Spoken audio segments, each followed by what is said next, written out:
आज की वीडियो में हम बात करने जा रहे हैं ऐसे जोशीले नौजवान की जो मुंबई तो आया था हीरो बनने, लेकिन अपना जीवन जीने के लिए इन्हें सेना की नौकरी भी ज्वाइन करनी पड़ी थी। लेकिन कहा जाता है ना कि जो किस्मत को मंजूर होता है वही होता है। आखिरकार इस नौजवान ने मिलिट्री की नौकरी छोड़कर फिल्मी दुनिया में अपनी किस्मत आजमाने लगे। कभी ये गाइड बनकर, कभी सीआईडी, कभी कभी बने मुनीम जी तो कभी बने पेन गेस्ट। जी हाँ, आप सही समझ रहे हैं, हम बात कर रहे हैं देवानंद की। देवानंद साहब ने कई बड़े बड़े डायरेक्टर प्रोड्यूसर के साथ काम किया। साथ ही वो समय भी आया कि इन्होंने अपनी खुद की कंपनी नवचेतन शुरू की थी। इस कंपनी में उनके साथ जुड़े थे उनके दो भाई, विजय आनंद और चेतन आनंद। ये बात तो बहुत कम लोगों को पता होगी कि अमृतसर के एक शरबत वाले ने देवानंद साहब को बहुत पहले ही देखकर कहा था कि भाई, तुम्हारे सर पे तो सूरज है, यानी कि तुम जीवन में बहुत नाम कमाओगे, यानी कि सूरज की तरह चमकोगे। जब देवानंद बड़े आदमी बन गए तो उन्होंने उस शरबत वाले को खोजने की बहुत कोशिश की थी कि वो उसकी कुछ खातिर तवारी करे, लेकिन वो नहीं मिला था। देवानंद की फिल्मों में एक खास बात रही कि इनकी म्यूजिक का डिपार्टमेंट बहुत अच्छा था, यानी इनकी फिल्मों की म्यूजिक बहुत ही अच्छी चलती थी।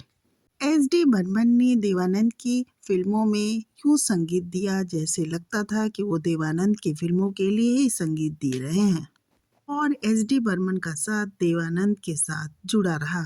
जहां एस डी बर्मन की आवाज देवानंद पे खूब सूट कर रही थी, वहीं किशोर कुमार की आवाज में भी देवानंद की फिल्मों के कई गाने सुपरहिट हो रहे थे। कई फिल्म बनाने के बाद देवानंद साहब ने सोचा कि क्यों नहीं एक फिल्म गाइड बनाई जाए जिसे हिंदी और इंग्लिश दोनों भाषाओं में प्रसारित किया जाए, जिससे भारत में तो ये फिल्में चले ही, साथ साथ विदेशों में भी ये फिल्म अच्छा व्यापार करे। देवानंद गाइड फिल्म की स्क्रिप्ट तैयार कर लिए थे, लेकिन इस बात से वो अनभिज्ञ थे कि सत्यजीत रे भी इसी फिल्म को बनाना चाहते हैं। और इत्तेफाक देखिए कि अभिनेत्री के तौर पे दोनों लोगों ने वहीदा रहमान को ही अप्रोच किया था।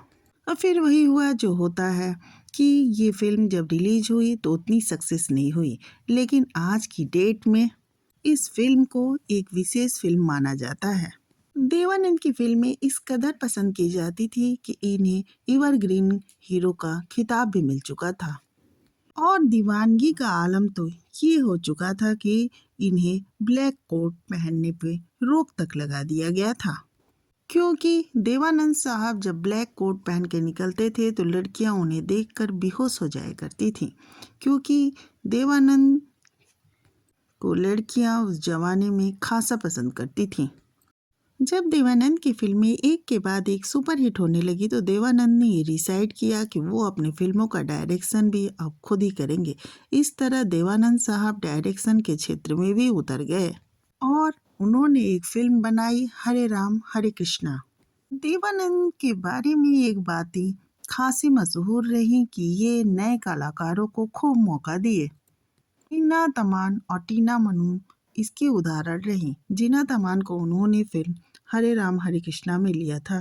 और तो और जब इस जिंदा दिल नायक से ये पूछा गया कि आपकी इतनी खुश मिजाज जिंदगी का राज क्या है, तो उन्होंने कहा, मैं जिंदगी का सफर खुशी खुशी बिताता चला गया और हर एक गम को धुएं की तरह अपनी जिंदगी से उड़ाता चला गया।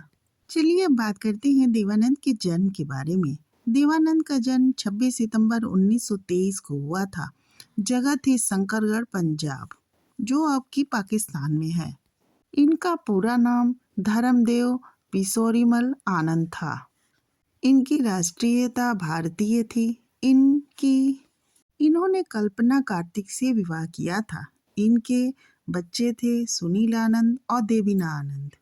देवानंद की मृत्यु 3 दिसंबर 2011 को लंदन में हो गई थी। आज भी देवानंद के फिल्मों के गाने लोग सुना करते हैं और अच्छा खासा पसंद भी करते हैं। आज की जनरेशन में भी उनके गानों को पसंद किया जाता है। देवानंद अपनी जिंदा दिली के लिए आज भी फिल्मी दुनिया में याद किए जाते हैं। वो अपनी फिल्मों में लास्ट तक हीरो बन के आते रहे।